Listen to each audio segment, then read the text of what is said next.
På billedet her ses et kvælstofkredsløb.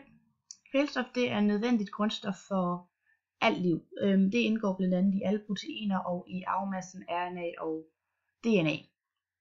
Undervejs i kredsløbet der opstår kvælstoffet, altså nitrogen, i forskellige former. Det kan findes bundet i levende og døde planter og dyr som organiske forbindelser, og så kan det også findes som uorganiske forbindelser, f.eks. som heroppe i atmosfæren. Hvis man starter her, så består atmosfæren af 78% kvælstof, altså nitrogen. Nitrogen det binder aminosyre til sig, og det er også på den måde, at det findes i DNA og RNA. Fri nitrogen det er bundet sammen i en trippelbinding, hvilket gør det svært for mennesker og dyr at spalte det frie nitrogen. Men hernede, der findes der nogle kvælstoffikserende bakterier, som godt kan finde ud af det. Og de her bakterier, de lever i symbiose med den plante her, som er en ærteplante. Og det ses ikke på billedet, men hernede på billedet, eller på dens rødder, der, hvis man zoomer ind, vil se sådan en masse runde pletter, som sidder på rødden, simpelthen af de her bakterier. Og de her bakterier, de er stærke nok til at spalte det frie nitrogen fra trippelbindingerne, hvilket ærteplanterne udnytter til at kunne vokse. Og som tak for det, fordi de lever i symbiose, så giver planten til gengæld energi til bakterien i form af glukose, altså C6H12O6. Når den her plante, som indeholder det frie nitrogen, det dør, så bliver det til dødt organisk materiale. Det her. Der er også nogle andre ting, som bliver til dødt organisk materiale, men det kommer jeg ind på senere. Det kaldes organisk N, som der ses her. Blandt andet indeholder ekskrementer, også organisk N. Det her organiske N, det bliver omdannet til ammonium, hvilket er en vandform, altså betegnelsen AQ. Og det sker ved hjælp af ammoniakbakterier, som simpelthen ligesom vi har kvælstoffikserende bakterier, så har vi også ammoniakbakterier. Og den proces, den hedder ammonifikation.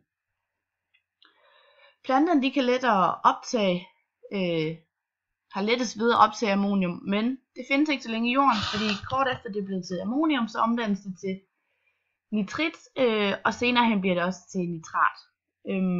Det sker gennem bakterier, som lever under aerobe forhold, og den proces, den kaldes nitrifikation.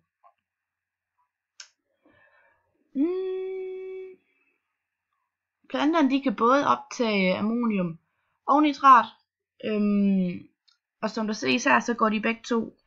Nu sidder jeg på en fingertid, for som ses her, så er der pile fra nitrat, og der er pile fra ammonium, som ligesom går op på den mark her, fordi at marken også skal bruge kvælstof, altså nitrogen, til dens proces. Men nitrat, det kan også trænge ned i jorden og ned i grundvandet, fordi det er negativt ladet, hvilket jorden også er. Den næste proces er denitrifikation, hvilket er nitrat, der det er simpelthen nitratet, der igen omdannes til frit nitrogen, hvor der også frigives O2. Og så er det simpelthen tilbage, hvor vi startede. Men i stedet for at gå den vej, så kan N2 i atmosfæren også gå den her vej ned. Og det der sker her, det er simpelthen en fabrik, som bruger nitrogen i atmosfæren. Og så kan den for eksempel producere NPK-gødning, som altså er kunststofgødning. Hvor processen den er nogenlunde det samme som de kvælstoffikserede bakterier, der sidder hernede.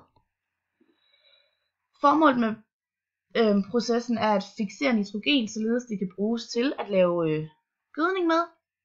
Og det der gør så, at gødning det kan binde sig til afgrøderne, som simpelthen er den mark her.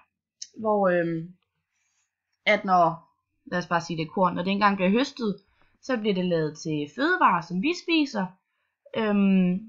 Hvor altså, det er den vej, vi får vores nitrogen, den mængde nitrogen, vi skal bruge. Som sagt, vi kan jo ikke selv spalte det fra atmosfæren.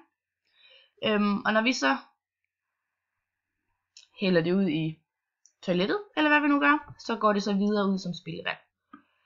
Det kan også gå den anden vej. Det kan også blive til foder til grisene, hvor deres ekskrementer, det simpelthen ligesom bliver til gødning.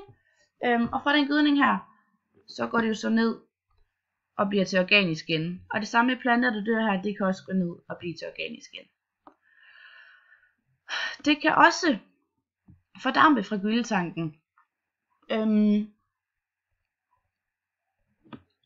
Det fordamper som ammoniak,